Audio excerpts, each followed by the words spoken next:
In the dim glow of a London fog, a single gunshot echoed through the night, shattering the silence of a grand estate and binding 5 strangers in a pact that would end in blood.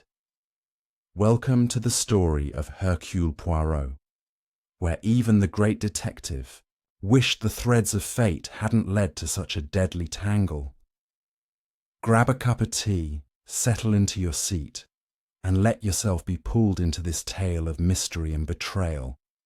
If you're enjoying the twists, hit that subscribe button, as your support means the world to us. Chapter 1. The invitation to Blackwood Manor. The rain hammered against the windows of Hercule Poirot's modest flat in London, like an impatient visitor demanding entry. It was a dreary autumn evening in 1935, the kind that made even the most optimistic soul crave the warmth of a fireside and a strong pot of Earl Grey. Poirot, with his impeccable moustache twitching slightly from the chill seeping through the cracks, sat at his desk, meticulously arranging a stack of case files. His little grey cells, as he often called them, were humming with the satisfaction of a recently solved jewel theft at the British Museum, a case involving a slippery countess and a hidden compartment in a Fabergé egg. But peace, for a man like Poirot, was always short-lived. The sharp rap at the door pulled him from his reverie, and in bustled his faithful companion, Captain Arthur Hastings, shaking droplets from his overcoat like a wet dog. "Mon ami," Poirot greeted with a warm smile, rising to clasp Hastings' hand. "You arrived just in time. I was about to indulge in a slice of my special pâté. Join me, and tell me what brings you out in this foul weather." Hastings, ever the picture of British stoicism with his neatly trimmed moustache and tweed suit, hung his hat on the rack and accepted the offered chair. "Poirot, old chap, I've got something intriguing for you. Remember that eccentric millionaire, Sir Reginald Blackwood? The one who made his fortune in shipping and collects oddities from around the empire?" Poirot's eyes sharpened with interest as he poured 2 cups of tea, the steam curling up like secrets unfolding. "But of course, the man with the Museum of Curiosities in his manor. Rumours say he has a cursed idol from Egypt and a dagger that once belonged to a Mughal emperor." "What of him?" Hastings leaned forward, his voice dropping to a conspiratorial whisper. "Well, he's invited a select group to his estate, Blackwood Manor, up in the Yorkshire moors. And get this, he specifically asked for you to be there. Says it's not just a weekend party, but something delicate. A matter that might require your unique talents." Poirot stroked his moustache thoughtfully, the faint scent of bergamot from the tea mingling with the earthy aroma of his apartment. Invitations to the elite were nothing new, but Sir Reginald's reputation for eccentricity piqued his curiosity. The man was known for hosting gatherings that blurred the line between social affair and intellectual puzzle, often with prizes for those who could unravel his riddles. Yet there was a whisper of something darker in Hastings' tone, a hesitation that spoke of unspoken worries. "And you, Hastings? You are invited as well?" Hastings nodded, pulling a crisp envelope from his pocket and sliding it across the desk. The heavy cream paper bore an embossed crest, a blackwood tree twisted against a stormy sky. Inside, the invitation was penned in elegant script. "Dear Monsieur Poirot and Captain Hastings, your presence is requested at Blackwood Manor for a weekend of discourse and discovery, commencing Friday next. A private matter awaits resolution. Discretion assured. Yours, Sir Reginald Blackwood."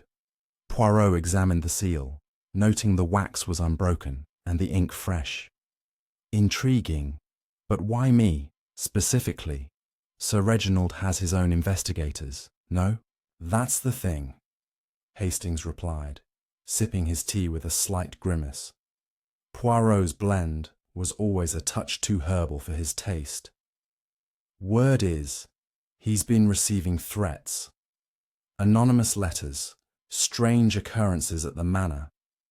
Nothing concrete, but enough to make him uneasy.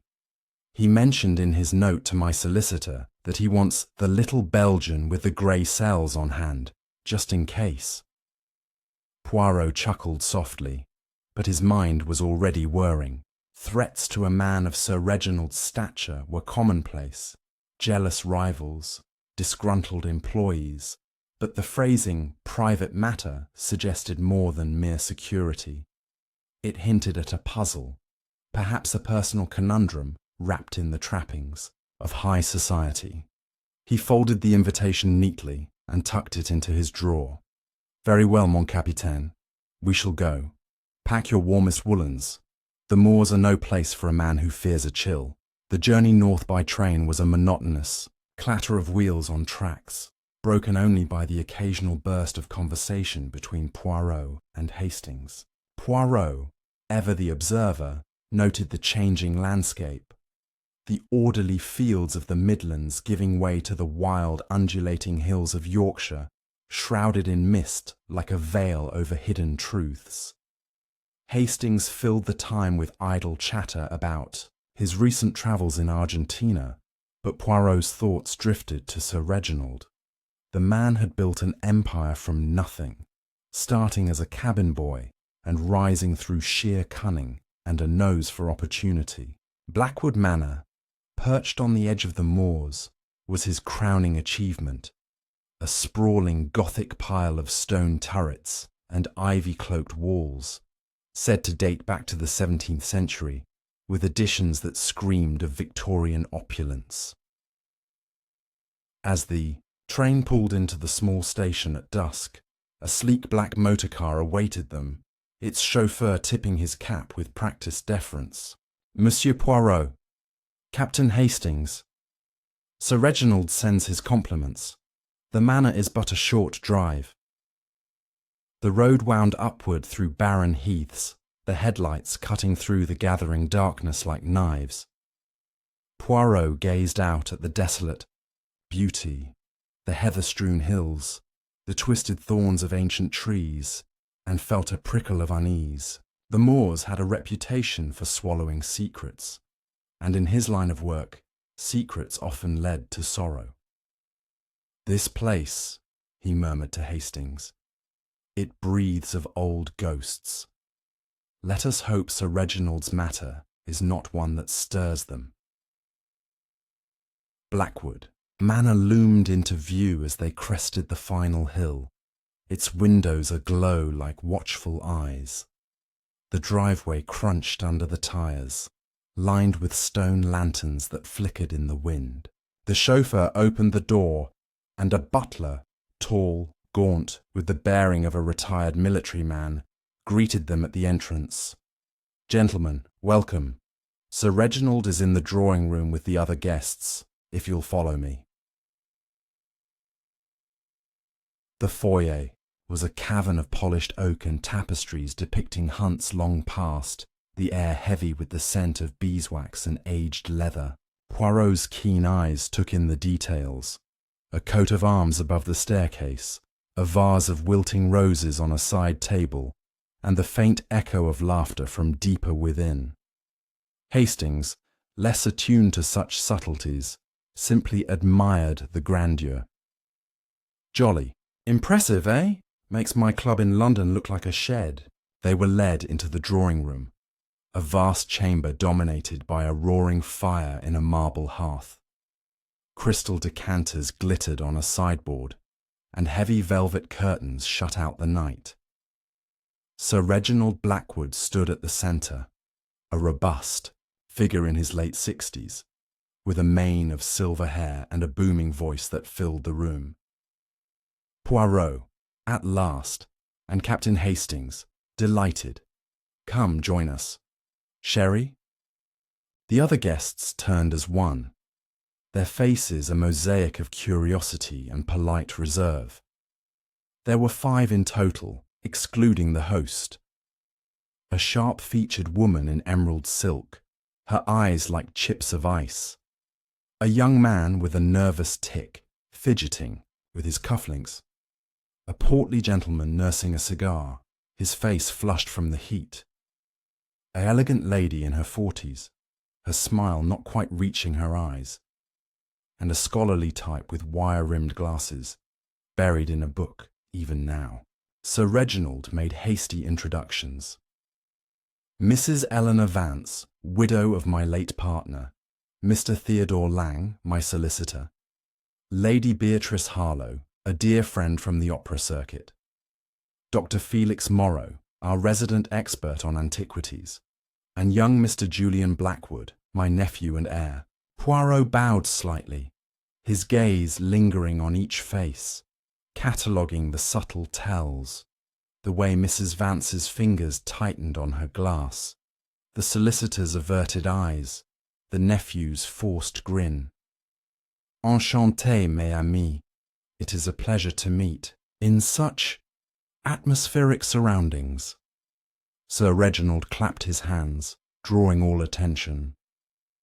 Now that we're all assembled, let's dispense with formalities.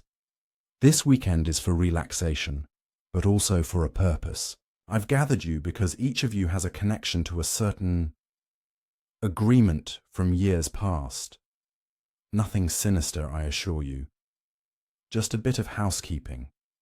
And with Monsieur Poirot here, any loose ends will be tied neatly.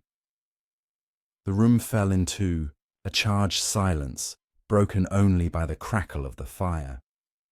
Hastings shot Poirot a questioning look, but the detective merely sipped his sherry, his mind already spinning threads. What agreement?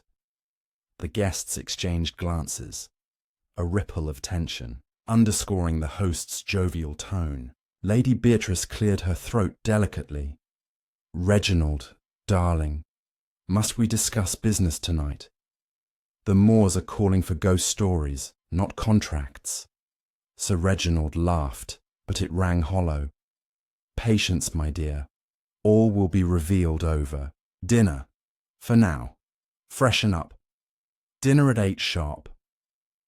As the guests dispersed, Poirot pulled Hastings aside in the corridor, the butler's footsteps fading behind them. Observe, Hastings. These people are not here for idle chat. There is a pact, unspoken, hanging over them like the fog outside. And Sir Reginald, he fears it more than he lets on. Upstairs, Poirot's room was a cosy enclave with a 4-poster bed and a window overlooking the moors.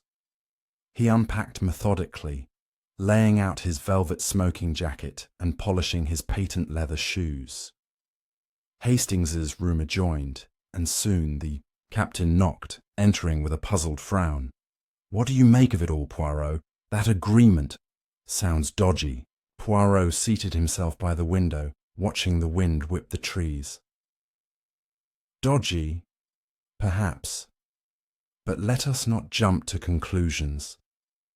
These 5, plus our host, 6 souls bound by something from the past.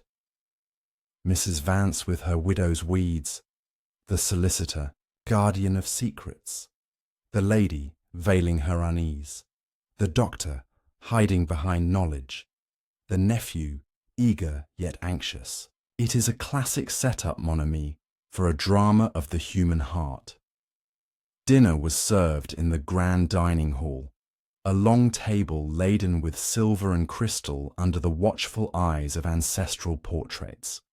The meal began with oxtail soup, steaming and rich, followed by roast pheasant with all the trimmings.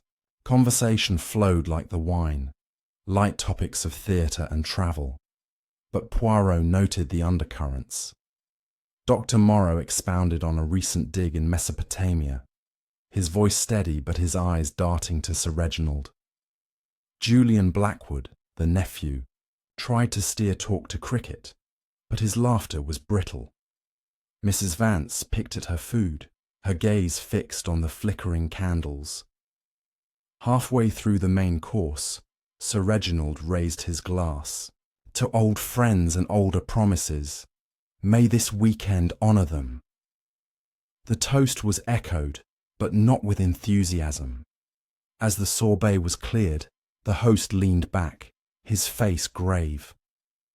Now, my friends, it's time. 20 years ago, we five, myself, Eleanor, Theodore, Beatrice, and Felix, entered into a pact. A simple one, born of ambition and trust. We pooled resources for a venture, a shipment of artifacts from the Far East, gems and relics that would fund our dreams. Julian was but a boy then, but he knows the tale. The nephew nodded stiffly, his fork pausing mid-air. Sir Reginald continued, his voice lowering. The venture succeeded beyond imagining, but so did the risks. Competitors, whispers of smuggling. We swore an oath. What binds us stays buried, shared only in death or dire need. And now, with my health failing, I call upon it. The pact must be renewed or dissolved. But first, a confession. I've received letters. Someone knows and threatens to unravel it all. Gasps rippled around the table. Lady Beatrice's hand flew to her pearls. Reginald, you never said, peace, he interrupted. That's why Poirot is here. To ensure fairness, to guard against deceit. Tomorrow we discuss terms. Tonight, sleep sound. The Moors keep their own counsel. As the party broke up, Poirot lingered, approaching Sir Reginald by the fireplace. Monsieur, this pact, it sounds heavy with shadows. May I ask, what exactly was vowed? The old man sighed, staring into the flames. Loyalty, Poirot, and silence. But silence breeds rot. I wish now it had never been made. Poirot nodded, his expression sympathetic, yet probing.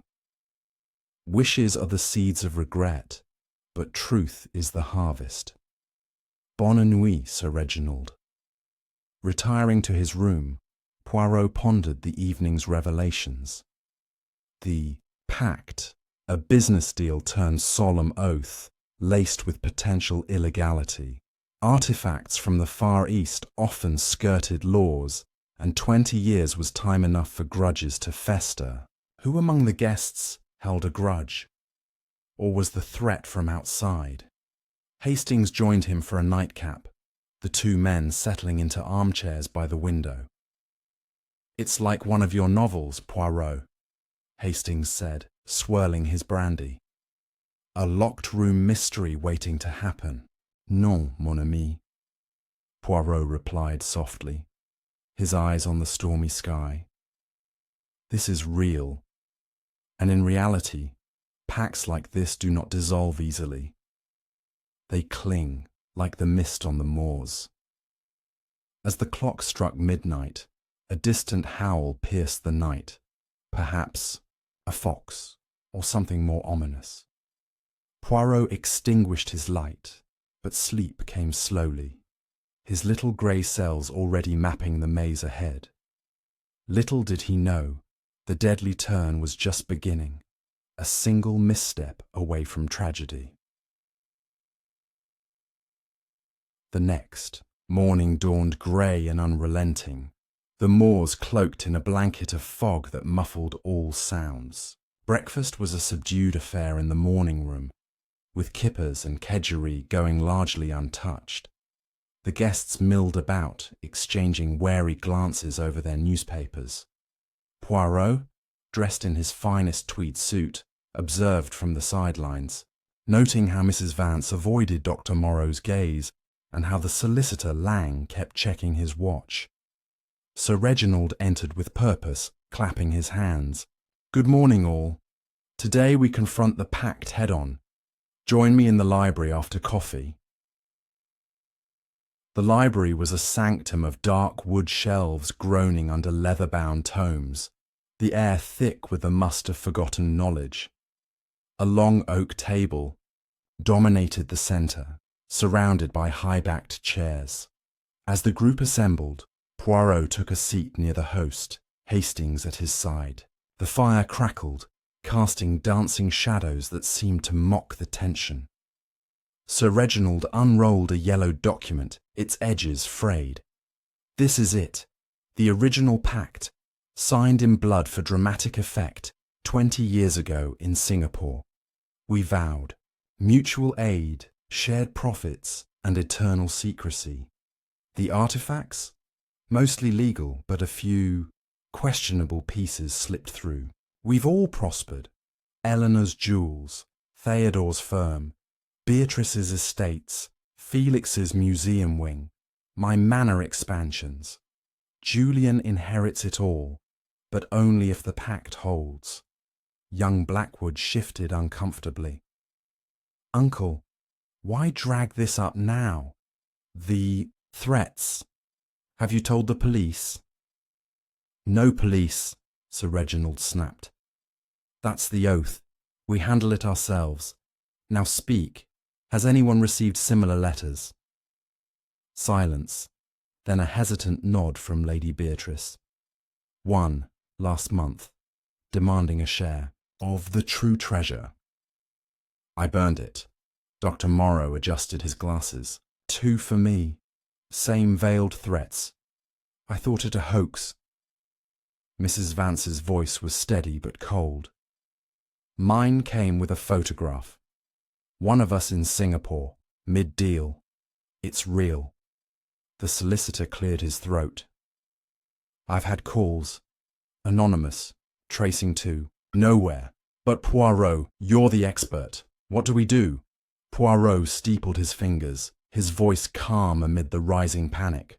"First, monsieur, we establish facts. Who knew of this pact? Only you six? And the threats? Describe them precisely." As each recounted details, the postmarks from York, the elegant handwriting, the demand for $10,000, Poirot listened intently, his mind sifting for inconsistencies. The nephew remained silent, his face pale. Finally, Poirot spoke. "It seems an insider, or someone close. But fear not. We shall unmask this shadow." The discussion dragged into lunch, plans forming for a private meeting that evening to renegotiate shares. Poirot excused himself for a walk, the fog lifting just enough to reveal the manor's sprawling grounds. He wandered the gardens, noting the overgrown paths and a locked greenhouse shimmering with dew. Hastings caught up, puffing slightly. "Find anything?" "Only questions, mon ami. The pact is the key, but locks can be picked." That afternoon, the group scattered, some to billiards, others to the conservatory. Poirot chose the latter, drawn by the humid air and exotic plants. There he found Mrs. Vance alone, pruning a fern with sharp shears. "Madame," he said gently, "may I join you? These flowers, they remind me of home." She glanced up, her expression guarded. "Mr. Poirot, you're too perceptive for small talk. What do you want to know? The pact. Did it bind you all equally, or were there imbalances?" Her laugh was bitter. "Equal? Reginald took the risks, but we all gained. Except now, with his illness, Julian eyes it all. And the threats, they smell of greed." Poirot nodded sympathetically. "Greed is a poison, madame. It twists even the purest vow." As evening fell, the manor seemed to close in, the Moors whispering secrets through the windows. Dinner was tense, the air thick with unspoken accusations. After port, Sir Reginald led them back to the library for the renegotiation. But as they gathered, a scream shattered the quiet from the hallway. Rushing out, they found the butler slumped against the wall, a letter clutched in his hand. "Sir, it's worse. A warning. The pact ends in blood tonight." Poirot's eyes narrowed. The game had begun. and the deadly pact was no longer just words on paper. Chapter 2. Shadows in the Library. The scream still echoed in the grand hallway of Blackwood Manor as Hercule Poirot knelt beside the butler, whose face was ashen, his trembling hand clutching the ominous note. The paper was rough, the ink stark, black, and the words, "The pact ends in blood tonight," sent a chill through the gathered guests. Sir Reginald Blackwood's commanding presence faltered, his silver hair catching the flicker of the chandelier above as he barked for the butler to be taken to his quarters. Poirot, however, held up a hand, his voice steady as he requested a moment to examine the scene. The little Belgian detective's eyes scanned the polished floor, the ornate rug, and the heavy oak doorframe, searching for anything amiss. Nothing seemed out of place, yet the air thrummed with unease, as if the manor itself were holding its breath. The group retreated to the library, where the fire had dwindled to glowing embers, casting long shadows across the shelves of ancient books. Poirot tucked the note into his pocket, noting its weight and texture, and took a seat at the head of the long oak table. The guests sat in uneasy silence, their faces a gallery of suspicion and fear. Mrs. Eleanor Vance twisted her emerald ring, her lips pressed thin. Theodore Lang, the solicitor, shuffled papers nervously, as if order could ward off chaos. Lady Beatrice Harlowe adjusted her shawl, her elegance strained. Dr. Felix Morrow clutched his glasses, his scholarly calm fraying. Julian Blackwood, the high young heir, paced near the window, his shadow flickering against the velvet curtains. "Monsieur Poirot," Sir Reginald began, his voice gruff but shaken. "This is no longer a game, that note. Someone means harm. We must act." Poirot nodded, his moustache twitching as he surveyed the room. "Indeed, Sir Reginald, but action requires clarity. This note, it is not the work of a stranger. The handwriting matches the threats. You described earlier, precise, elegant, with a flourish on the Y. Someone with access to this house, perhaps even this room, penned it.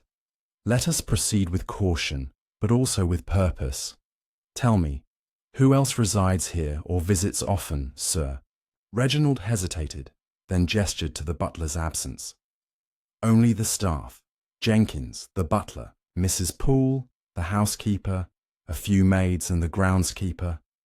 They've been with me for years, loyal to a fault. Guests come and go, but none save you, and these 5 were invited tonight." Poirot's gaze flicked to the nephew, Julian, whose pacing had stopped abruptly. "And you, Monsieur Blackwood, you are the heir, non? You know the manor's rhythms. Have you noticed anything unusual? Servants lingering, visitors unaccounted for?" Julian's jaw tightened, his youthful features hardening. "The manor's always been quiet. Too quiet, if you ask me. But the staff, they're like ghosts. Always there, never speaking unless spoken to. I've seen Jenkins hovering near Uncle's. Study more than usual lately, though." Mrs. Vance's head snapped up. "Accusing the help, Julian. That's low, even for you." Her tone was sharp, but her eyes darted to the door, as if expecting Jenkins to reappear.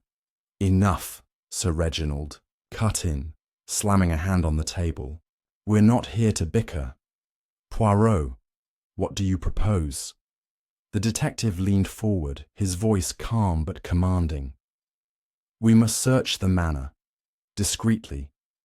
The note was delivered to the hallway, likely moments before the scream. Someone moved quickly. "I suggest pairs, Captain Hastings with me, and the rest of you together, to ensure no one is alone. Check the ground floor, servants' quarters, Drawing room, conservatory. Look for signs. A pen, a scrap of paper, a footprint. In the dust. Hastings, standing by the fireplace, gave a brisk nod. Right, Poirot. I'll stick with you. Let's get to it. The group split reluctantly, their footsteps echoing as they dispersed. Poirot and Hastings began in the hallway where the butler had collapsed. The air was heavy with the scent of polish and old wood, the chandelier's crystals tinkling faintly in a draught. Poirot knelt again, his gloved fingers tracing the rug's edge. See here, Hastings. Fibres caught in the doorframe. Silk, perhaps, from a scarf or dress, not the butler's coarse wool. Hastings squinted, his practical mind struggling to keep up. A woman, then? Mrs. Vance or Lady Beatrice? Or a man with a silk handkerchief, Poirot replied, rising. We assume nothing. Come, let us check the servants' passage. The narrow corridor behind the main staircase was dimly lit, its walls lined with faded green paper. A tray of untouched tea sat abandoned on a side table, the cup cold. Poirot paused, lifting the saucer and sniffing the contents. Tea, but with a faint bitterness. Not poison, I think, but curious. We shall have it tested later. There. Search led to the servants' quarters, a warren of small rooms smelling of starch and soap. Mrs. Poole, the housekeeper, a stout woman with iron-grey hair, met them with a scowl. Snooping, are we? Jenkins is resting, poor man. That note gave him a fright. Madame, Poirot said smoothly, we seek only to protect. Have you seen anyone unusual tonight? A guest, perhaps, in an odd place? Her eyes narrowed, but she shook her head. Guests don't come back here, but I heard footsteps earlier, quick ones, near the back stairs. Thought it was a maid, but they're all accounted for. Poirot thanked her and moved on, his mind cataloguing the detail. The back stairs led to the upper floors and the conservatory, a perfect route for a swift escape. He and Hastings climbed, the creaking steps emerging into the glass-walled conservatory, where moonlight filtered through the fog, casting eerie patterns on the tiled floor. Exotic plants loomed like silent sentinels, their leaves glistening with moisture. A single, orchid petal lay crushed near a bench, its vibrant purple stark against the stone. Look here, Poirot, Hastings whispered, pointing to a smudge on the glass door leading outside. Mud. Someone's been out in the storm. Poirot examined the mark, his fingers hovering over the damp streak. Récent, mon ami. The rain stopped an hour ago.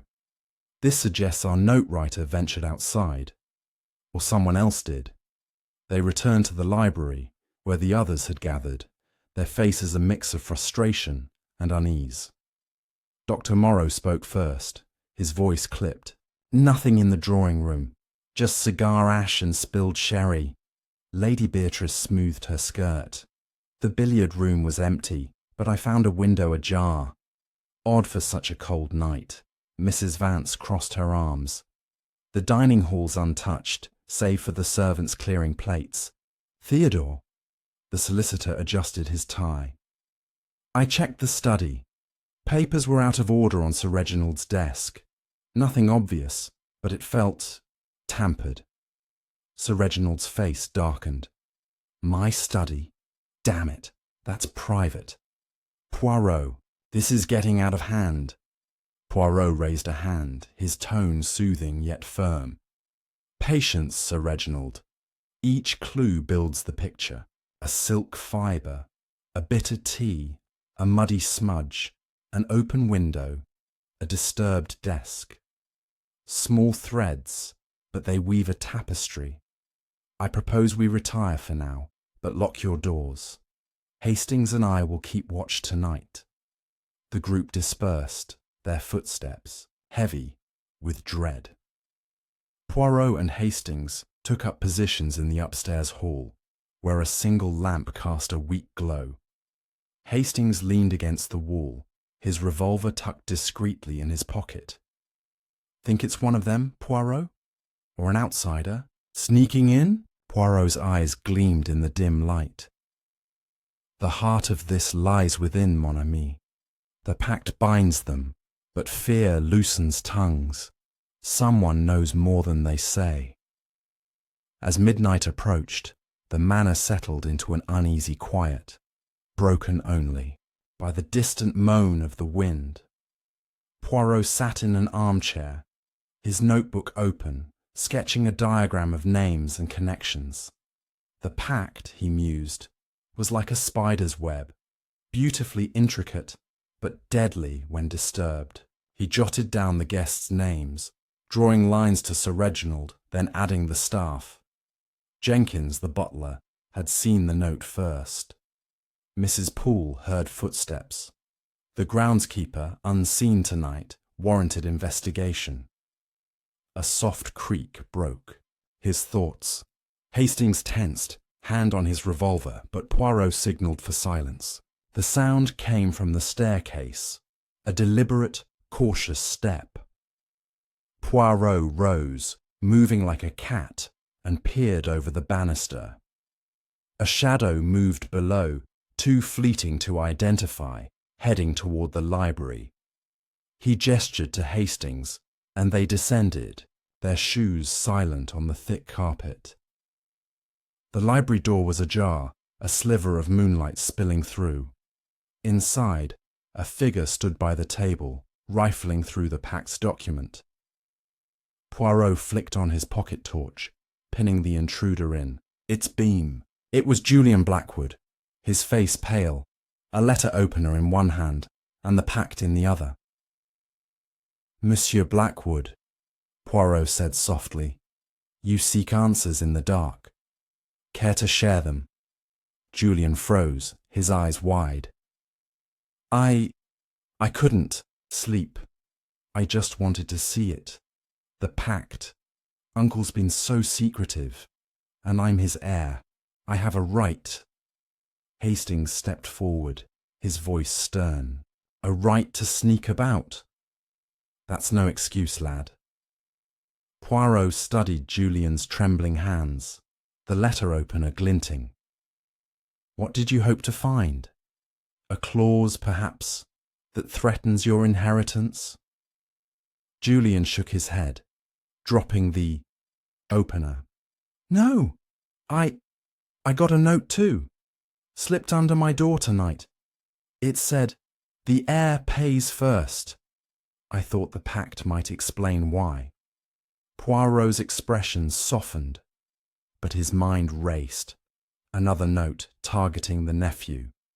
"Show me this note, if you please." Julian fumbled in his pocket, producing a scrap of paper identical to the butler's. Same ink, same flourish. Poirot tucked it away, his thoughts swirling. "Return to your room, monsieur. Say nothing of this. We shall speak tomorrow." As Julian retreated, Hastings muttered, "He's scared, Poirot, but is it guilt or fear?" "Both, perhaps," Poirot replied, closing the library door.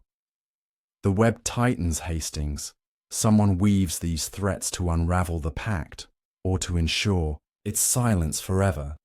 They resumed their vigil, the manor's silence now oppressive. Poirot's little grey cells worked tirelessly, piecing together the clues, the silk fibre, the mud, the footsteps, the notes. The threat was no longer abstract. It was a blade poised to strike.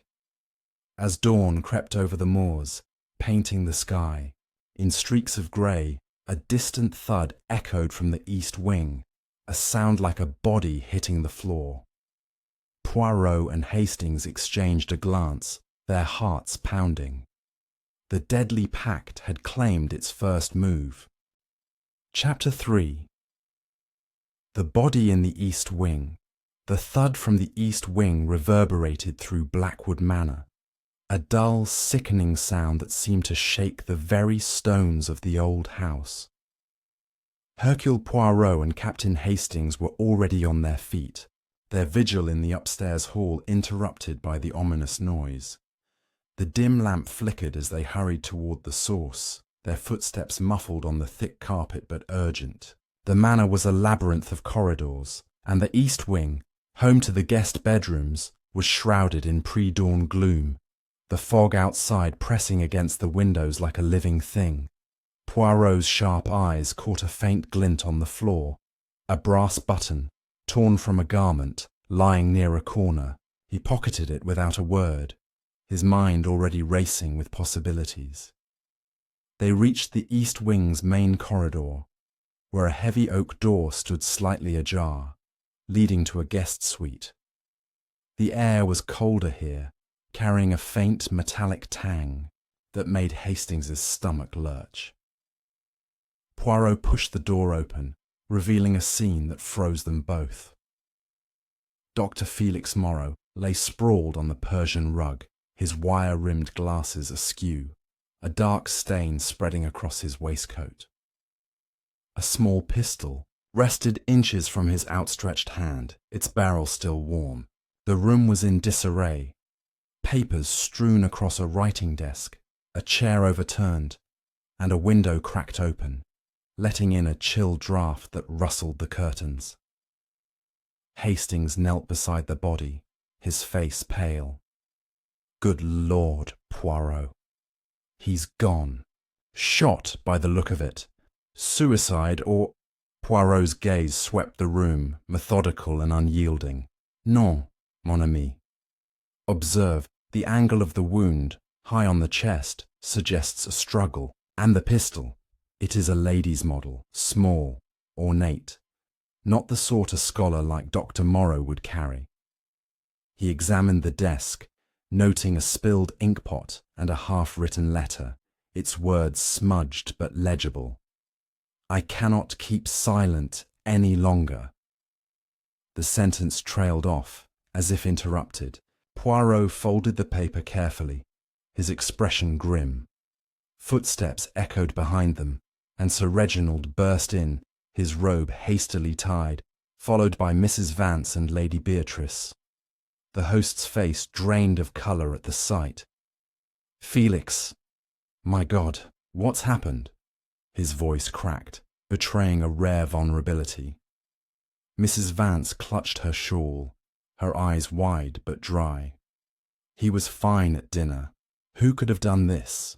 Her tone held a hint of accusation, her glance darting to Lady Beatrice, who swayed slightly, gripping the doorframe. Control, mes amis, Poirot said, his voice cutting through the rising panic. We must not disturb the scene. Hastings, fetch the others, Julian and Mr. Lang, and summon the housekeeper. We need light and order. Hastings nodded and dashed off, leaving Poirot to study the body. He noted the doctor's clenched fist, prying it open to reveal a crumpled photograph. A grainy image of 5 figures standing on a dock, crates of artifacts behind them. The faces were younger but recognizable. Sir Reginald, Mrs. Vance, Lady Beatrice, Dr. Morrow and Theodore Lang, all from their Pact days in Singapore. Poirot tucked the photo away, his mind connecting it to the threats mentioned earlier. The group reassembled, their faces a mix of shock and suspicion. Julian Blackwood, still pale from his midnight encounter, stared at the body, his hands shaking. Theodore Lang, the solicitor, adjusted his tie repeatedly, his eyes avoiding the corpse. Mrs. Poole arrived with a lantern, her stern face softening at the sight. Poor Dr. Morrow, she murmured. He was up late, reading in his room. I saw his light on when I checked the halls. Poirot turned to her, his tone gentle but probing. Madame, you are observant. Did you hear anything after the scream? Last night? A shot perhaps, or movement in this wing? She hesitated, her hands smoothing her apron. Not a shot, sir. But I heard a door slam, maybe an hour ago. Thought it was the wind, but now... Her voice trailed off, her eyes flicking to the open window. Sir Reginald paced, his voice hoarse. "This is madness. Felix was one of us, part of the Pact. Why him? Poirot, you must find who did this." The detective raised a hand, his calm a stark contrast to the chaos. "I shall, Sir Reginald. But first we secure the manor. No one leaves until we speak to the authorities. Hastings, telephone the local police, discreetly. We are on the moors, but they must be informed." As Hastings hurried to the study, Poirot gathered the group in the corridor, away from the body. "Mes amis, Dr. Moreau's death is no accident. The pact you made binds you still, and someone seeks to break it, violently. Tell me, what did Dr. Moreau know that made him a target? Speak freely, for silence now is a luxury we cannot afford." Lady Beatrice's voice trembled. "He was always digging, researching the artifacts, their origins. He said last month he'd found something troubling, a discrepancy in our old records. I told him to let it go." Mrs. Vance's eyes narrowed. "Troubling? You mean incriminating?" "Felix was too curious for his own good. He kept journals, didn't he? Maybe he wrote something someone didn't want read." Julian stepped forward, his voice sharp. "Journals? If he was writing about the Pact, that's motive enough. Uncle, you said the artifacts were mostly legal. Mostly. What wasn't?" Sir Reginald's face hardened. "Mind your tone, boy. Felix knew the risks we took. We all did. Some pieces, a jade statue, a few gems, came through less than official channels. But that was years ago. It's done." Theodore Lang cleared his throat, his voice low. "Not done if someone's blackmailing us. Felix got 2 notes, like me. Maybe he was ready to talk, and someone silenced him." Poirot listened, his little grey cells humming. The photograph, the letter, the pistol, all pointed to a killer within the manor. He turned to Mrs. Poole. "Madame, please check Dr. Moreau's room for his journals. Carefully.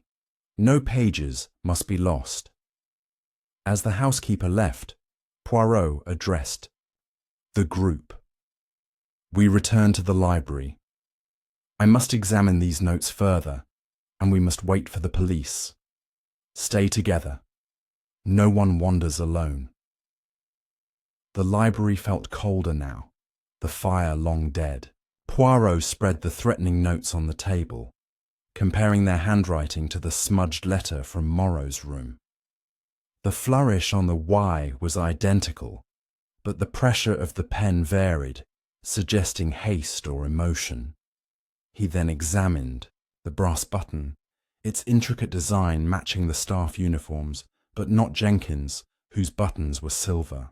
A maid, perhaps, or a deliberate plant. Hastings returned, breathless. "Police are on their way, Poirot. An hour, maybe, with this fog. They're sending an inspector from York." "Good," Poirot replied, his eyes still on the notes. "Now, let us consider motive. Dr. Moreau's letter suggests he was about to reveal something, a truth about the Pact. The photograph confirms your shared history, but who benefits from his silence?" Mrs. Vance crossed her arms. "Anyone who profited from the Pact. We all did, in our way.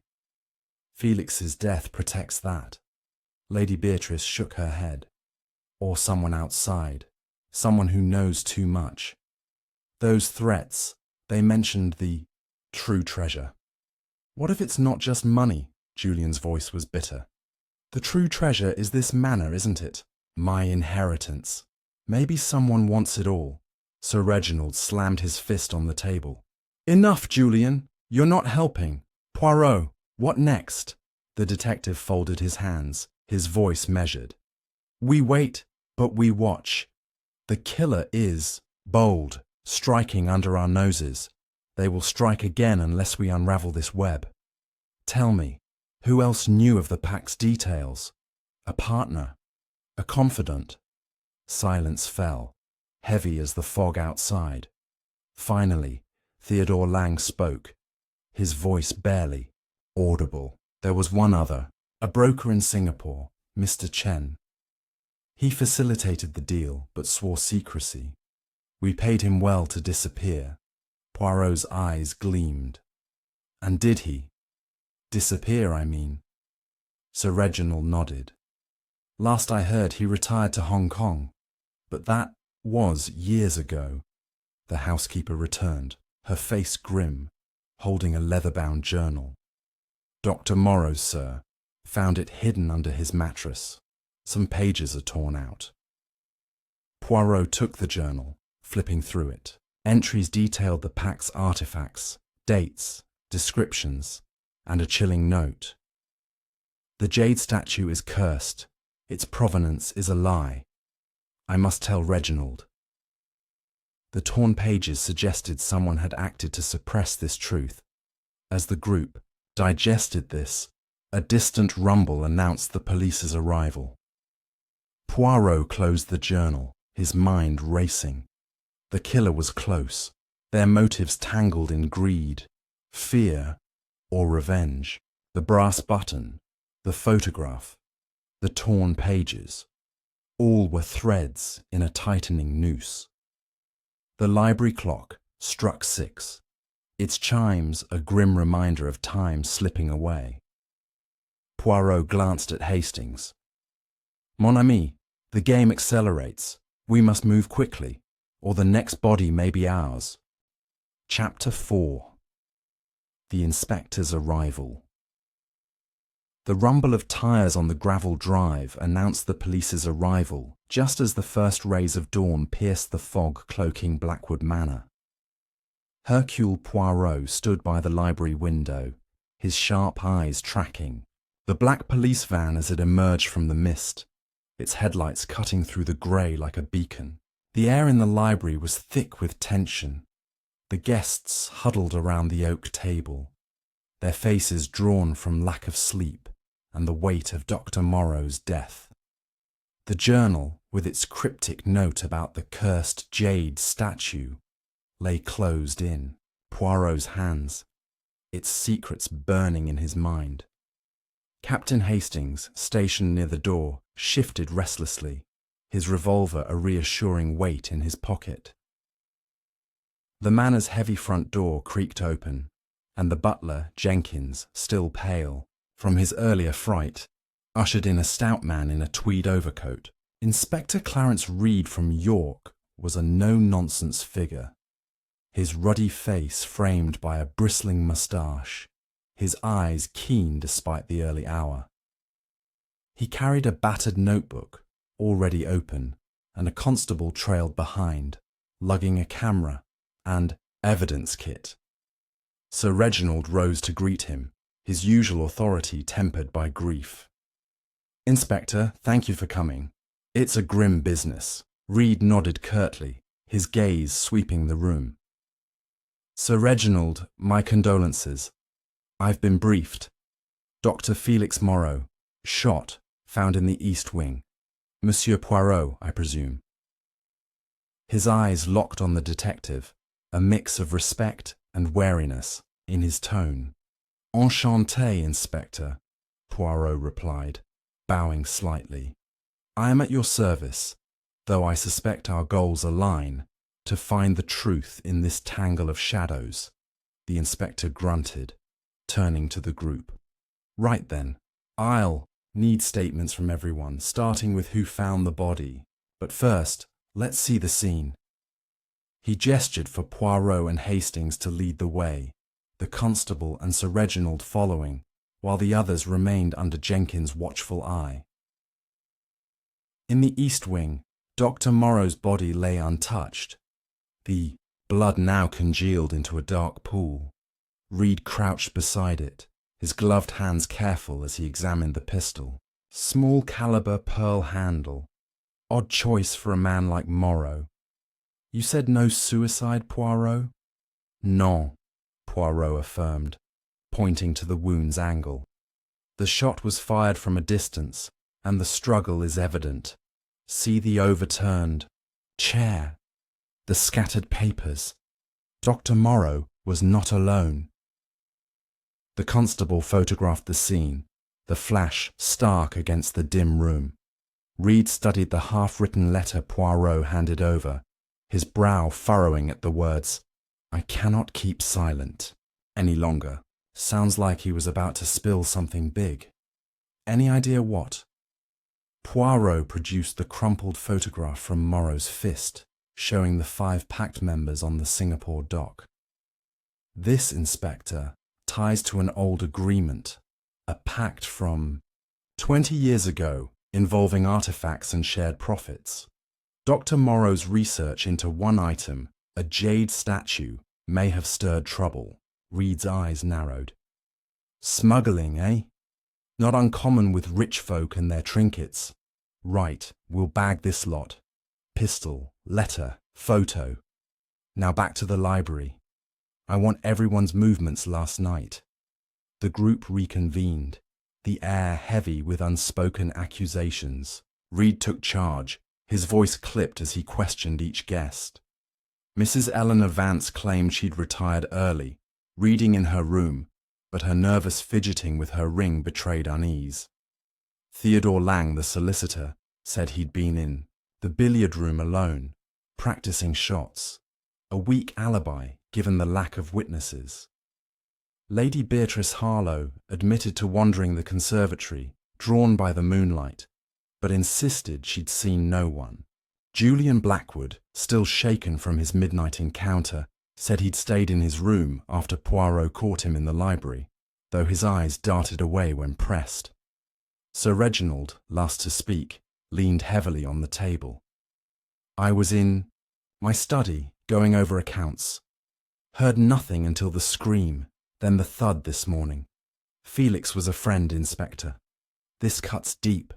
Reed scribbled notes, his expression unreadable. And you, Poirot? You and Captain Hastings were up all night. Hastings nodded.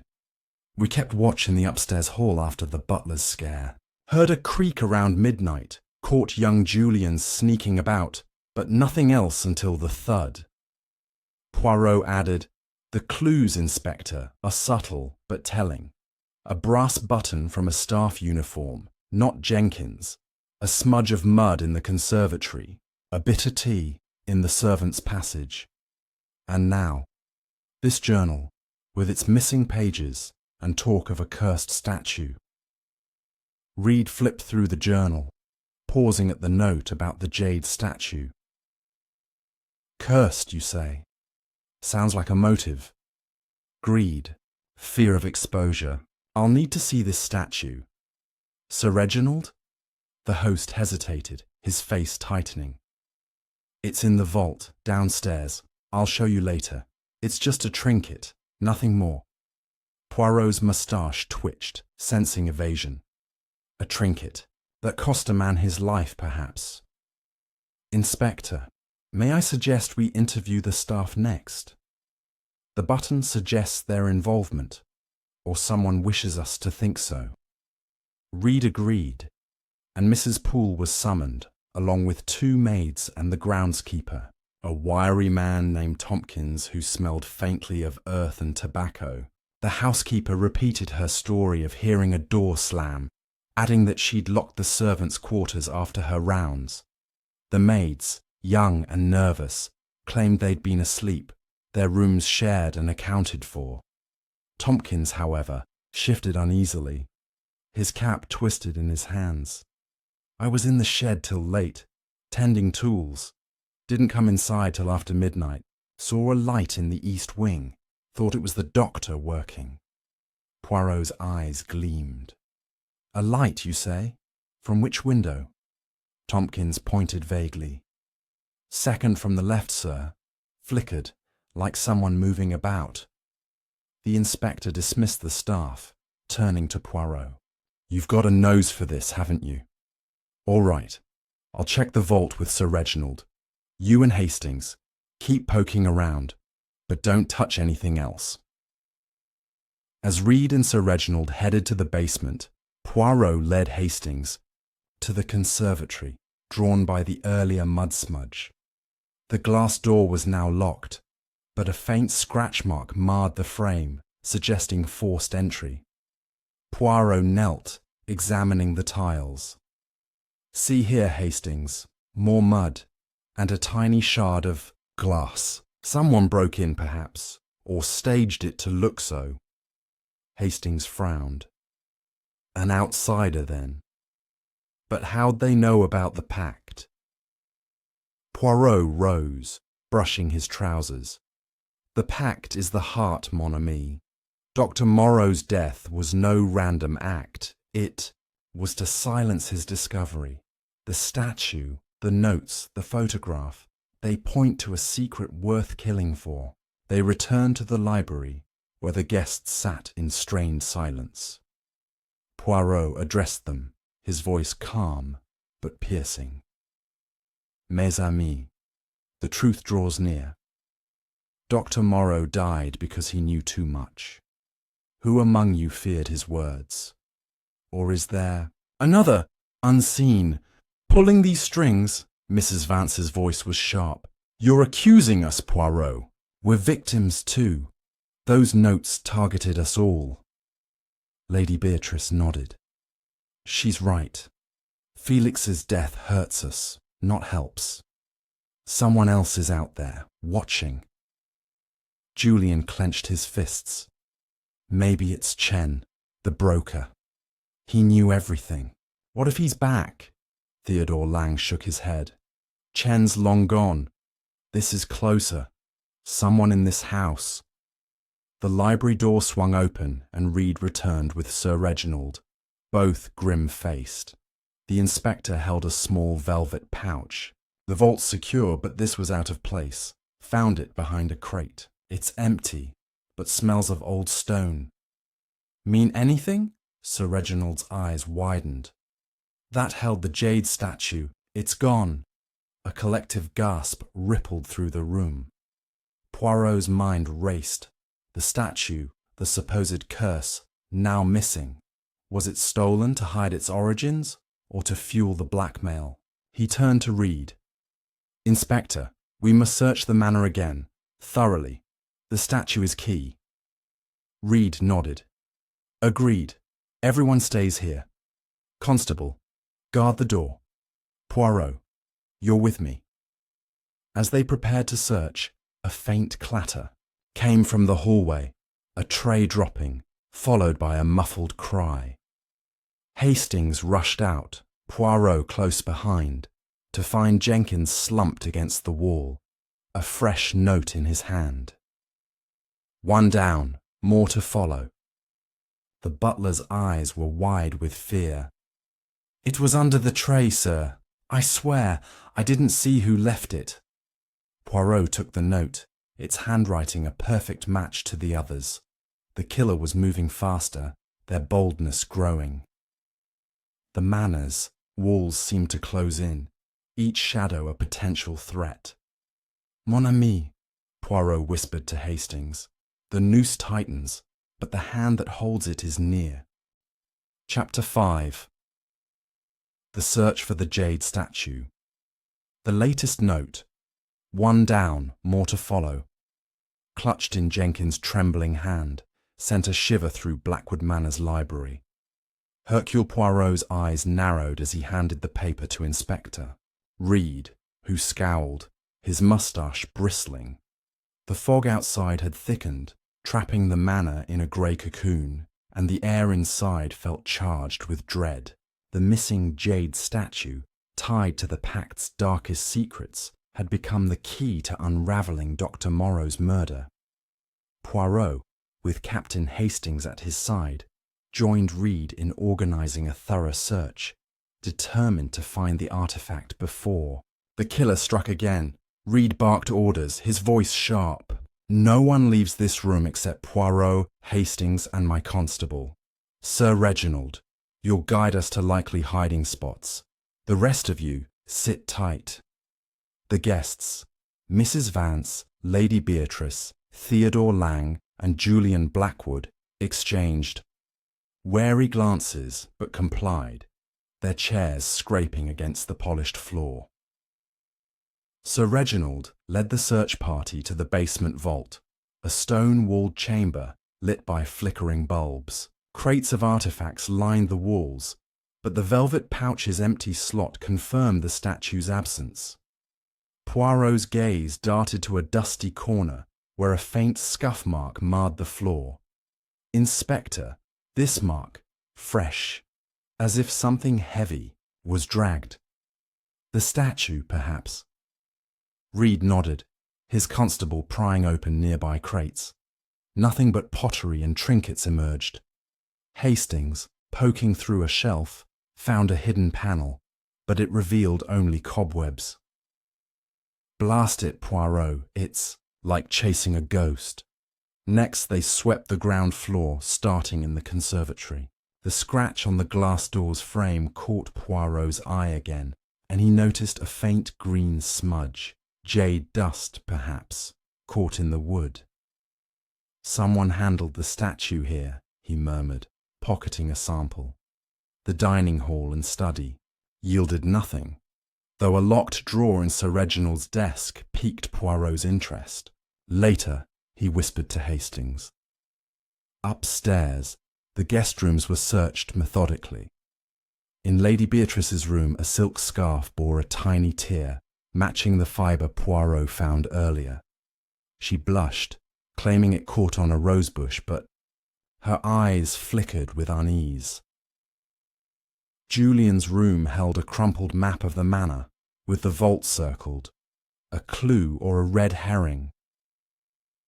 Mrs. Vance's jewellery box contained a locket with a faded photo of a man resembling the Singapore broker Chen, stirring Poirot's suspicions. Lang's room was pristine, suspiciously so. The search ended in the attic, a maze of trunks and moth-eaten tapestries. Reed's constable tripped over a loose floorboard, revealing a hidden compartment, but it was empty, save for a whiff of stale air. Poirot's moustache twitched. The statue is close, Inspector. The killer hides it to control the game. Back in the library, Reed confronted the group. No statue, but plenty of secrets. Who's hiding it? Silence answered, broken only by Mrs. Vance's sharp intake of breath. Poirot stepped forward, his voice calm but piercing. The statue is not just a prize, it's evidence. Dr. Morrow died to protect or expose it. Who among you knows where it lies? Julian's voice cracked. Why look at me? I'm as lost as anyone. Lady Beatrice clutched her shawl while Lang stared at the floor. Mrs. Vance's eyes met Poirot's, defiant yet fearful. Reed sighed. We'll lock down the manor till we find it. Poirot, any theories? The killer is bold, mon ami, Poirot replied, glancing at Hastings. But they overplay their hand. The statue will surface, and with it, the truth. As the group dispersed to their rooms under the constable's watch, a faint creak echoed from the staircase. Poirot's head snapped up. Hastings, quickly! The game shifts again. Chapter 6. The creak on the stairs. The faint creak on the staircase sliced through the tense silence of Blackwood Manor, pulling Hercule Poirot and Captain Hastings from the library's heavy atmosphere. The fog outside clung to the windows, muffling the world, but inside the sound was sharp, deliberate, a footfall betraying someone's presence. Poirot's eyes gleamed as he motioned for Hastings to follow, his movements swift yet silent, like a cat stalking prey. The constable, stationed at the library door, was instructed to keep the guests, Mrs. Vance, Lady Beatrice, Theodore Lang, and Julian Blackwood, under watch. Inspector Reed, still clutching the empty velvet pouch, joined the pursuit, his heavy boots a contrast to Poirot's nimble steps. The staircase, a grand sweep of polished oak, loomed in the dim light of the hall's single lamp. Poirot paused at the top, his finger to his lips, listening. Another creak, softer now, came from below, near the foyer. He descended, Hastings and Reed close behind, their breaths shallow in the oppressive quiet. At the foot of the stairs, a shadow flickered across the marble floor, vanishing toward the drawing room. Poirot's hand tightened on his pocket notebook, where he'd jotted clues. The jade dust, the torn scarf, the locket's photo, the circled map. The drawing room was dark, its heavy curtains drawn, the fire reduced to glowing coals. Poirot flicked, on his torch, the beam catching a glint under a side table, a silver cigarette case, engraved with the initials T.L. Theodore Lang's, no doubt. Hastings retrieved it, whispering, "He said he was in the billiard room last night." "What's this doing here?" Poirot's moustache twitched. "A lie, perhaps, or a careless drop. But observe, mon ami, the carpet, a faint trail of mud, barely visible, led from the table to the French doors opening onto the terrace. The doors were locked, but a key rested in the lock, turned slightly, as if recently used. Reed tested the handle, his brow furrowing. "Someone's been in and out." "The mud matches what you found in the conservatory, Poirot." Outside, the terrace was slick with dew, the fog swallowing the moors beyond. Poirot knelt, spotting a crushed cigarette butt, still damp, its brand foreign, Asian, perhaps with a faint lotus emblem.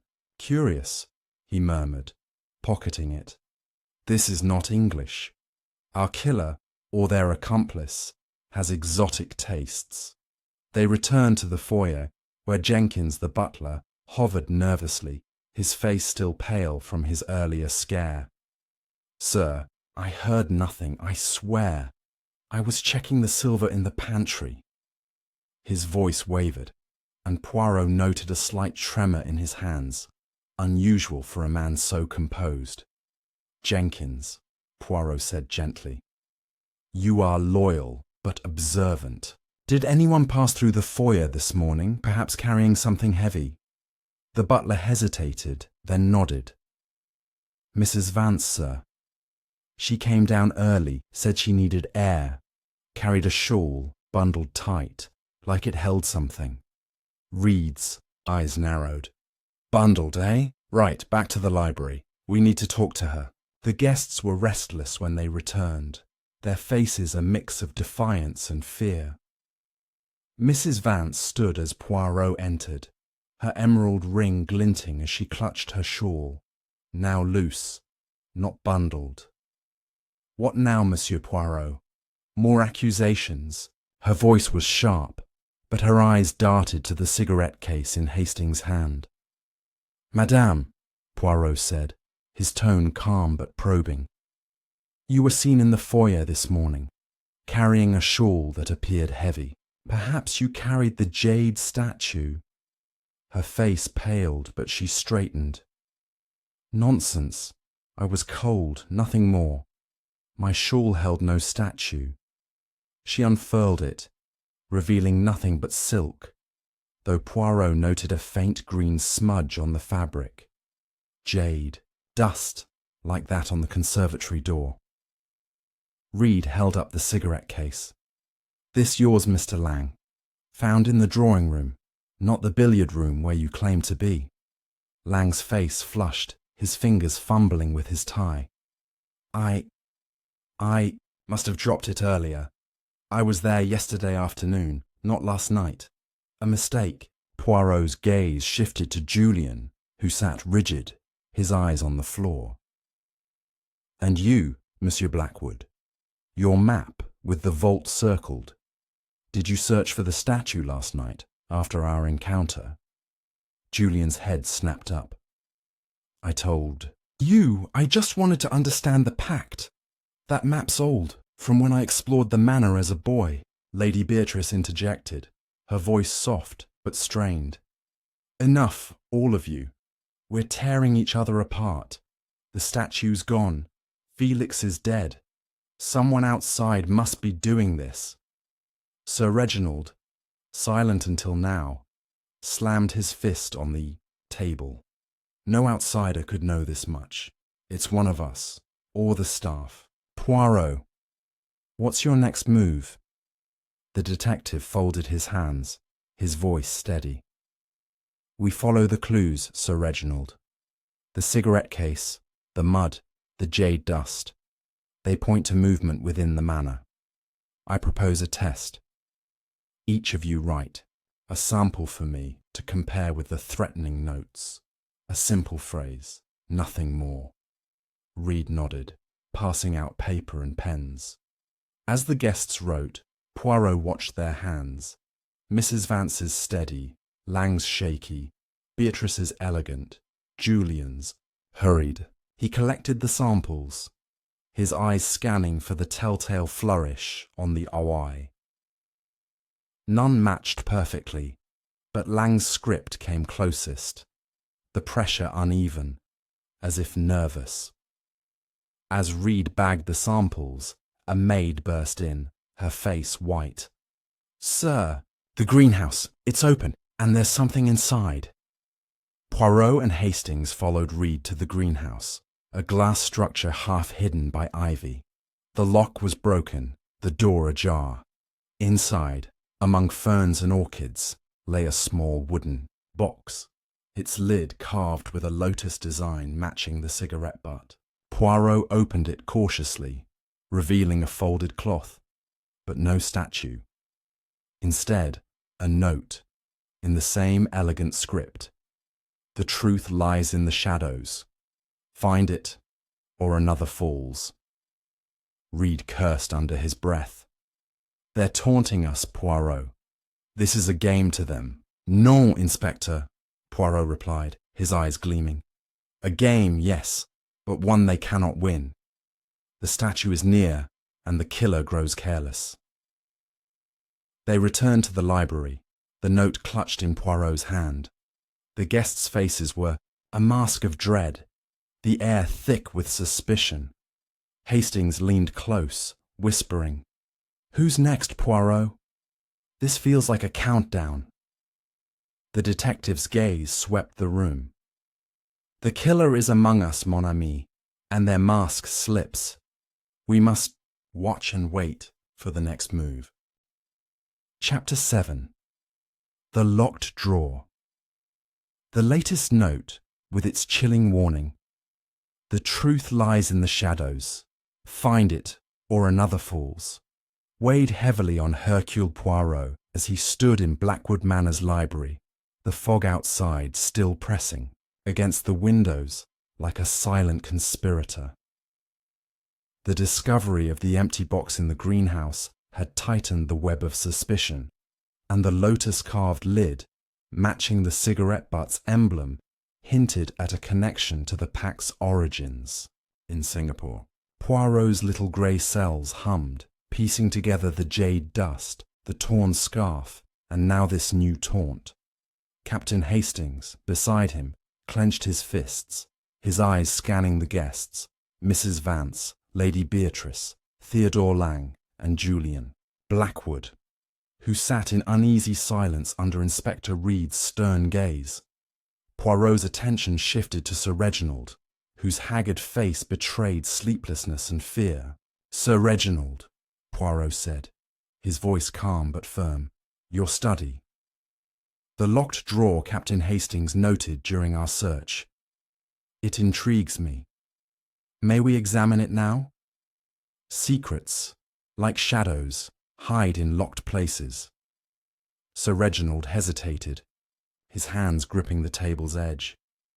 It's personal papers, Poirot. Nothing to do with this mess. But his voice lacked conviction, and Reed's sharp look prompted a reluctant nod. Fine. Follow me. The study was a sanctuary of dark wood and leather-bound ledgers, its air thick with the scent of cigar smoke. The desk, An imposing mahogany piece held a locked drawer on the right, its brass handle gleaming. Sir Reginald produced a key, his fingers trembling as he opened it.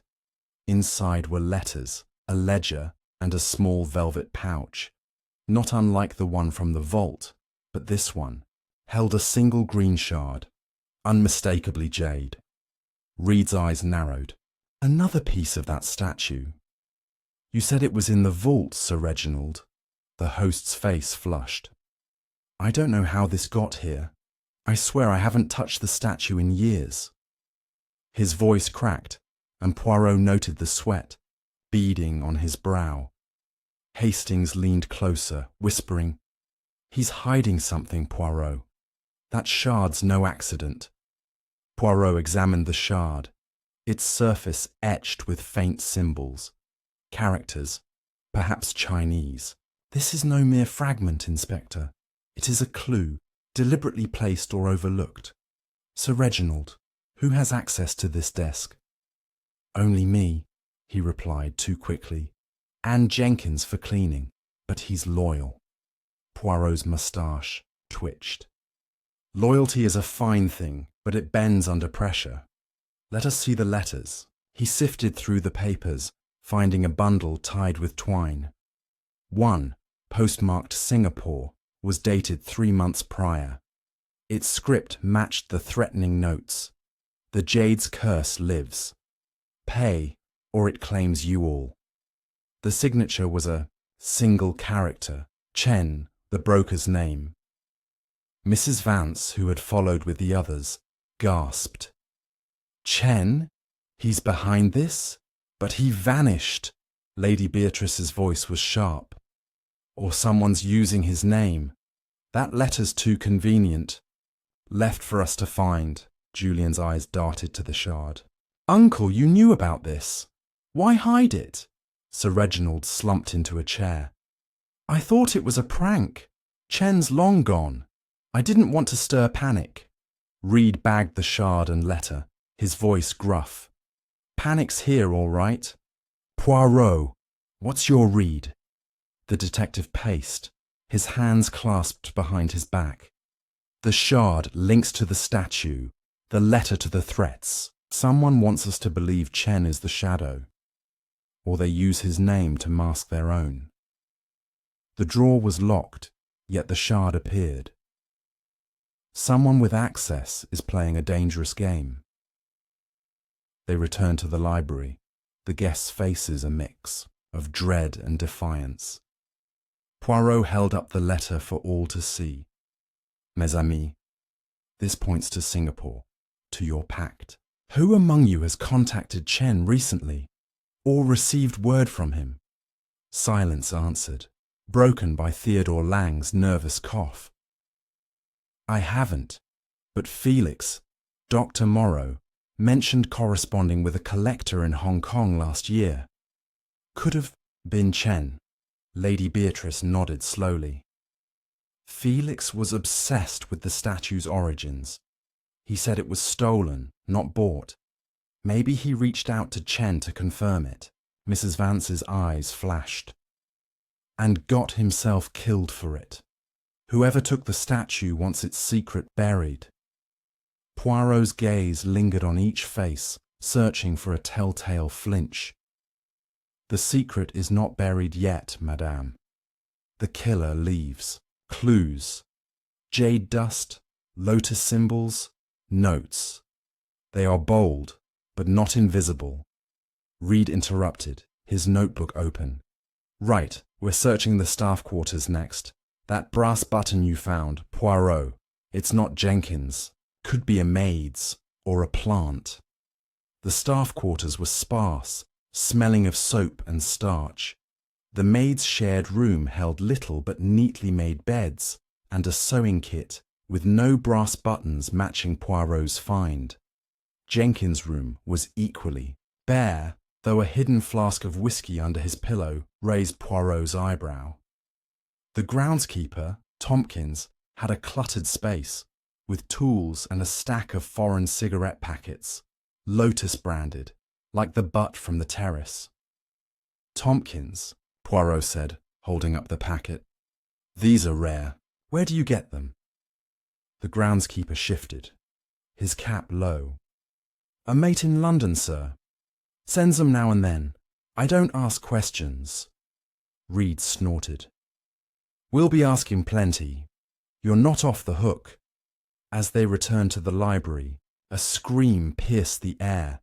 From the east wing, again. The group rushed over, finding Mrs. Poole, the housekeeper, standing over a shattered vase in the corridor. It fell, sir, she stammered. I was dusting, and it just toppled. Poirot knelt, spotting a tiny jade chip among the porcelain shards. Not an accident, madame. This vase hid something. Another piece of the statue, perhaps. He pocketed the chip, its edges matching the shard from the desk. The guests crowded, behind, their whispers growing frantic. Julian's voice rose. It's everywhere, isn't it? The statue's in pieces, scattered to keep us guessing. Poirot turned, his voice cutting through the chaos. Non, monsieur. The pieces are bait, luring us to the truth. The killer wants us to chase shadows, but we shall find the light. Reed ordered the constable to guard the corridor, his patience thinning. Poirot, this is getting out of hand. We need that statue, or another body's next. The detective nodded, his eyes on the jade chip. The statue is the heart, Inspector, and the heart of this crime beats close, too close. Chapter 8. The shadow moves. The jade chip from the shattered vase gleamed in Hercule Poirot's gloved hand, its edges sharp against the dim light of Blackwood Manor's east wing corridor. The air was heavy with the scent of dust and fear, the fog outside still cloaking the moors in an impenetrable shroud. Captain Hastings stood close, his revolver a silent reassurance, while Inspector Reed's stern gaze swept over the guests. Mrs. Vance, Lady Beatrice, Theodore Lang, and Julian Blackwood, who huddled behind, their faces pale with dread. Mahat, killer's latest note. The truth lies in the shadows, echoed in Poirot's mind, a taunt that urged him to look beyond the obvious. Poirot turned to Mrs. Poole, the housekeeper, who still clutched her duster, her eyes wide. Madame, this vase, where did it stand before it fell? His voice was gentle, but his eyes missed nothing. On the side table, sir, she replied, pointing to a nearby stand. It's been there for years, a gift from Sir Reginald's travels. Her hands shook, and Poirot noted a faint smudge of green on her apron, jade dust perhaps, or an innocent stain from cleaning. Inspector Reed grunted, bagging the jade chip. Another piece of that cursed statue. Poirot, this killer's leaving a trail, but it's leading us in circles. Non, Inspector, Poirot said, his moustache twitching. The trail is deliberate, a map to their motives. The statue's pieces are not scattered by chance. They mark the killer's path. He pocketed his notebook, where he'd sketched connections. The Lotus cigarette, the Singapore letter, the Locket's photo. Reed ordered the group back to the library, the constable trailing to ensure no one strayed. As they moved, Poirot's sharp eyes caught a glint under the staircase. A tiny key, half hidden in the carpet's fringe. He retrieved it, its size suggesting a lockbox or cabinet. Hastings, this key. It is not for a door, perhaps a private hiding place. Hastings frowned. Whose, though? The staff? One of the guests? Poirot's gaze lingered on the group ahead. We shall see, mon ami. For now we keep it secret. In the library, the tension was palpable. The guests' faces a gallery of suspicion. Sir Reginald slumped in a chair, his silver hair dishevelled. This is madness, Poirot. First Felix, Now these fragments. What's the killer after? The truth, Sir Reginald, Poirot replied, his voice steady. The jade statue holds a secret. Perhaps it's theft, perhaps it's value. Dr. Morrow knew and died for it. Who else shares that knowledge? His eyes scanned the room, settling on Mrs. Vance, whose locket had held a photo of a man resembling Chen. She met his gaze, defiant. Don't look at me, Poirot. That locket's old, from years ago. I haven't seen Chen since Singapore. Lord, Beatrice's voice was sharp. And yet, Eleanor, you kept his picture. Sentimental or strategic? Mrs. Vance's eyes flashed. Mind your own secrets, Beatrice. That scarf of yours, torn, wasn't it? Conveniently caught on a rosebush. Theodore Lang cleared his throat, his hands fidgeting. Enough bickering. The statue's gone, and Felix's journals are torn. Someone's covering tracks. Maybe all of us. Julian's voice rose, bitter. Or someone's framing us. That key you found, Poirot. What's it for? Poirot held up the key, its brass catching the light. A question I intend to answer, monsieur. But first, let us test alibis. Last night, after the greenhouse discovery, where were you all? Mrs. Vance claimed she'd stayed in her room, reading. Lang said he was in the billiard room, again, alone.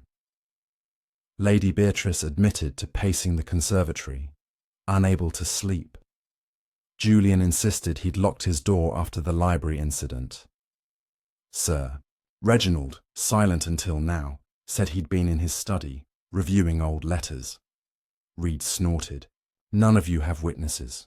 Convenient. He turned to Poirot. What's next? We're running out of time. Poirot's eyes gleamed. We search for the lock this key fits. Inspector, may I suggest the upstairs rooms? A lockbox, perhaps, or a hidden safe. The search began in the guest wing, Poirot and Hastings leading, while Reed and the constable followed. Mrs. Vance's room revealed nothing new, though her jewellery box was suspiciously light. Lady Beatrice's wardrobe held a locked diary, but the key didn't fit. Lang's room was still too orderly, a single pen on his desk bearing a lotus emblem, another link to the cigarette butt. Julian's room had a small trunk, but its lock was too large for the key.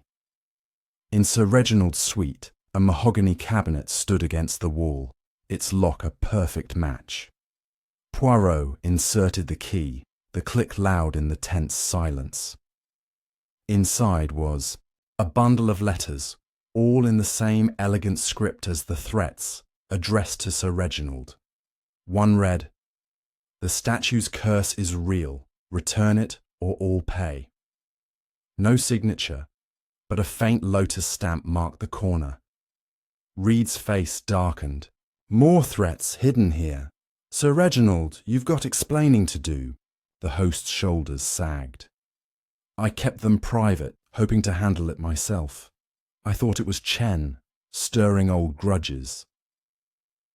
Poirot's mind raced. The letters confirmed a pattern, but the key's discovery under the stairs suggested someone else had access or planted it. He turned to the group, now gathered in the suite. Mes amis, the killer is close, their steps louder. This cabinet, these letters, they point to a truth we are near to uncovering. As Reed bagged the letters, a low rumble shook the manor. Not thunder, but something mechanical from the basement. Hastings' eyes widened. The furnace, Poirot. Someone's down there. Poirot nodded, his voice urgent. Quickly, mon ami. The shadow moves, and we must catch it. Chapter 9.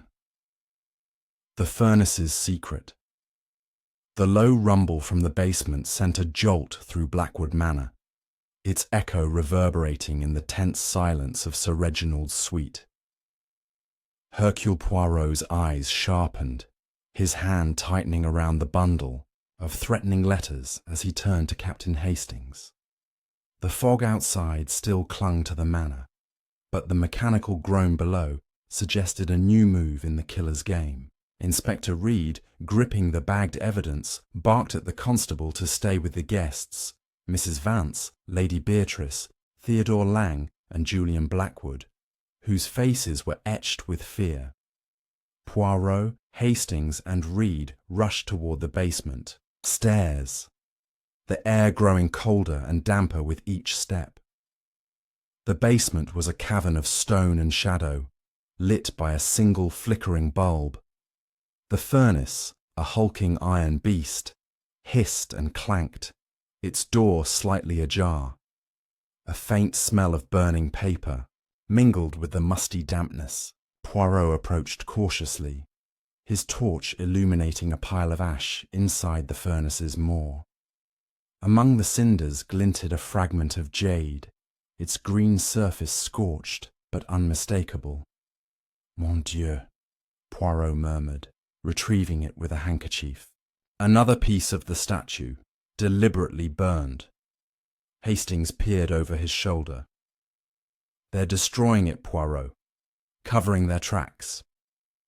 Reed's face darkened as he bagged the fragment. "Or taunting us again. This is no accident. Who's been down here?"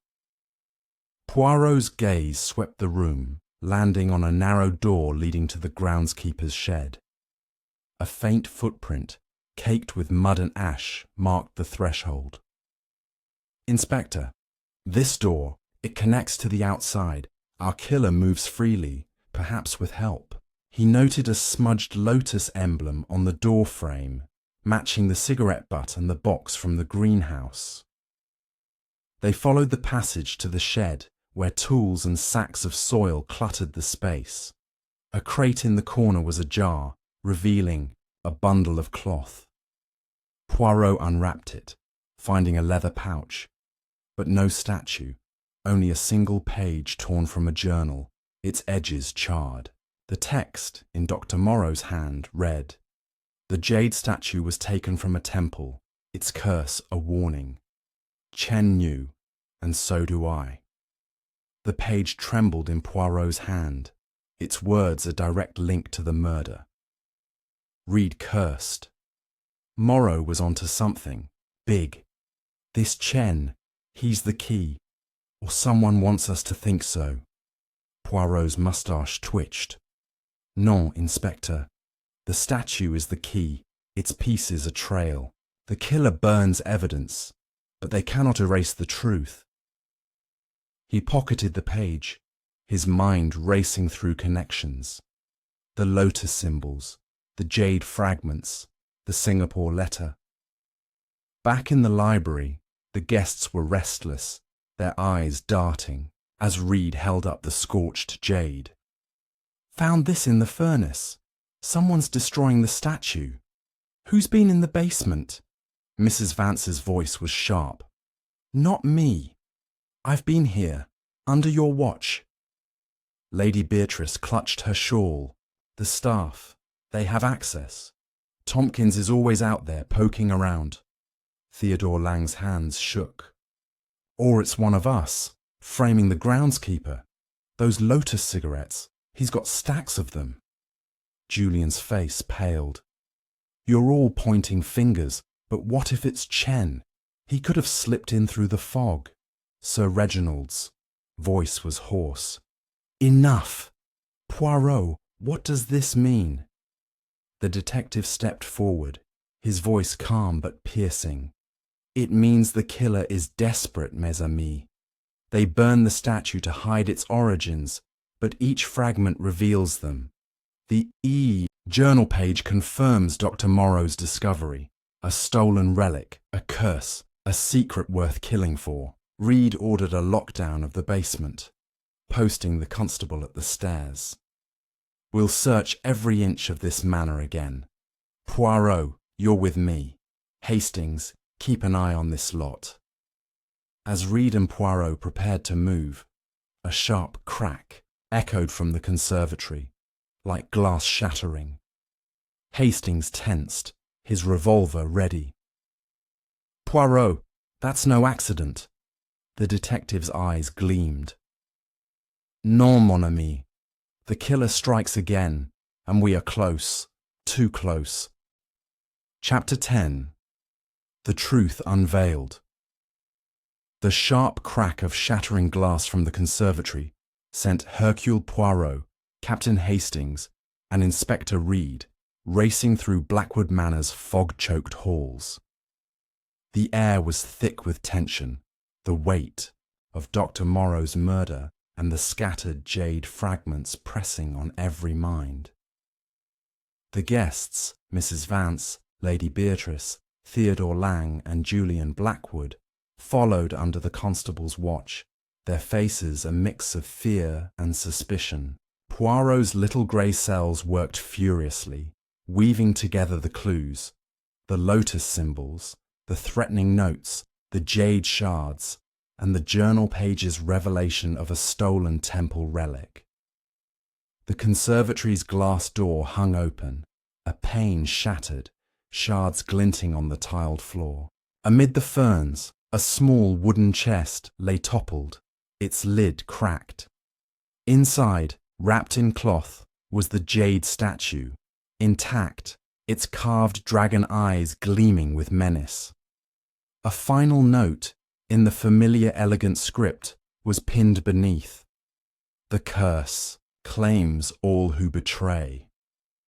Poirot's eyes gleamed as he lifted the statue, its weight heavy with secrets. Reed's voice was gruff. Found it at last. But who left it here, and why now? Poirot turned to the group, his voice calm but commanding. Mes amis, the killer has played their final card. This statue, stolen from a Singapore temple, is the heart of your pact.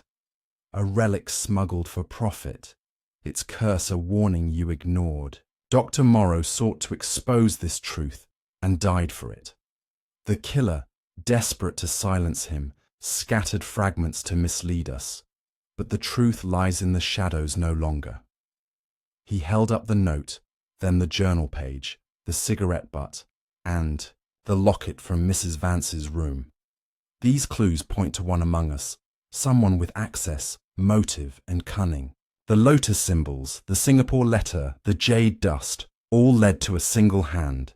Mrs. Vance's face paled, her ring twisting furiously.